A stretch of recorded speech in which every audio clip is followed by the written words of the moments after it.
अब कुल्हाड़ी पेड़ों की जड़ पर रखी हुई है। एक दार्शनिक विवेचन।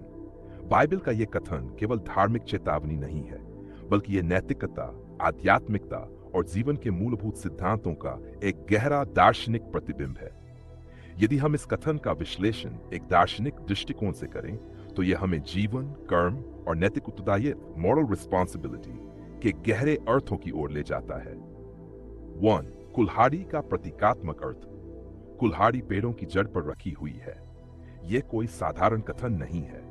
यह एक चेतावनी है कि न्याय और परिणाम अपरिहार्य है। कुल्हाड़ी यहां प्रतीक है परिवर्तन और संभावित विनाश का। जब कोई कुल्हाड़ी किसी पेड़ की जड़ पर रखी जाती है, तो यह दर्शाता है कि निर्णय का समय आ गया है। यह प्रतीक इस बात को इंगित करता है कि जो सुधार नहीं करेगा, वह अपने ही कर्मों के कारण नष्ट हो जाएगा।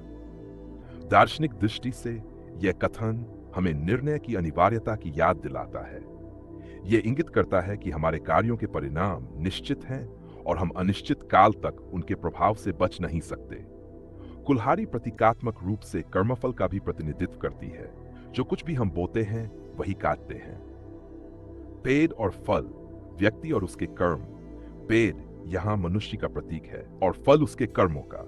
जो पेड़ अच्छा फल नहीं लाता, उसे काट दिया जाता है। अर्थात जो व्यक्ति समाज, ईश्वर या स्वयं के प्रति अपने दायित्व को नहीं निभाता, उसका अस्तित्व खतरे में पड़ जाता है। यहां अच्छे फल का अर्थ नैतिकता, करुणा, न्याय और सत्यता है। एक व्यक्ति जो केवल अपने स्वार्थ के लिए जीता है, दूसरों का शोषण करता है और समाज में कोई सकारात्मक योगदान नहीं देता, वह एक ऐसे वृक्ष की तरह है जो फल नहीं देता। ऐसे व्यक्ति अंततः अपनी ही नकारात्मकता के कारण नष्ट हो जाते हैं। दार्शनिक रूप से यह विचार प्लेटो और अरस्तु के नैतिक दर्शन से मेल खाता है। प्लेटो का मानना था कि एक व्यक्ति को अच्छाई का अनुसरण करना चाहिए, क्योंकि यह न केवल समाज के लिए बल्कि स्वयं उसके अस्तित्व के लिए भी आवश्यक है। अरस्तु के अनुसार मनुष्य का अंतिम उद्देश्य यूडेमोनिया है, अर्थात एक पूर्ण और नैतिक रूप से समृद्ध जीवन। एक ऐसा जीवन जो अच्छे कर्मों और सद्गुणों पर आधारित हो। आग में फेंकने का अर्थ आत्मविनाश और नैतिक पतन। जो अच्छा फल नहीं लाता, वह आग में झोंका जाएगा। यह विचार कठोर प्रतीत हो सकता है, लेकिन इसका गहरा अर्थ है।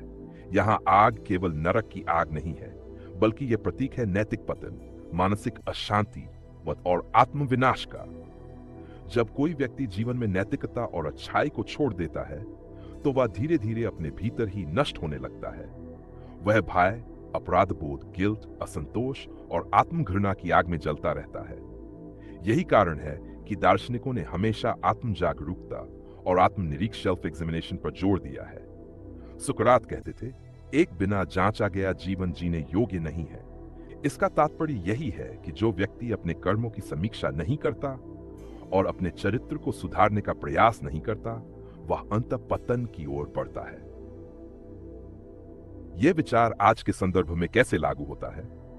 इस बाइबलिक कथन को केवल धार्मिक संदर्भ में देखने के बजाय हमें इसे एक सार्वभौमिक सत्य के रूप में देखना चाहिए। आज के समाज में भी यह विचार उतना ही प्रासंगिक है जितना हजारों वर्ष पहले था। 1. नैतिकता और सामाजिक न्याय। आज के समय में यदि कोई व्यक्ति भ्रष्टाचार, लालच और अनैतिकता में लिप्त रहता है, तो वह समाज में अस्वीकार्य हो जाता है। कंपनियां जो नैतिक रूप से कार्य नहीं करती, वे बंद हो जाती हैं। नेता जो जनता के कल्याण की अनदेखी करते हैं, वे चुनाव हार जाते हैं। यहां तक कि व्यक्तिगत जीवन में भी जो लोग झूठ, धोखे और स्वार्थ में लिप्त रहते हैं, वे अपने ही रिश्तों को नष्ट कर लेते हैं। पर्यावरण और प्रकृति। यदि हम इस कथन को पर्यावरणीय दृष्टि से देखें, तो यह हमारी धरती की स्थिति को भी दर्शाता है। जो समाज और देश प्रकृति का सम्मान नहीं करते, संसाधनों का अति शोषण करते हैं और पर्यावरण को नुकसान पहुंचाते हैं, वे अंततः प्राकृतिक आपदाओं, जलवायु परिवर्तन और संसाधनों की कमी का शिकार होते हैं। यह भी एक प्रकार की आग है जो मनुष्य के अनुचित कार्यों का परिणाम है। 3. आत्म विकास और व्यक्तिगत सुधार। यदि कोई व्यक्ति अपने जीवन में सुधार नहीं करता, नई चीजें नहीं सीखता और अपने नैतिक मूल्यों पर ध्यान नहीं देता, तो वह धीरे धीरे आत्मविनाश की ओर बढ़ता है। मानसिक तनाव, असंतोष और अवसाद उसी आग के रूप में उसे जलाने लगते हैं।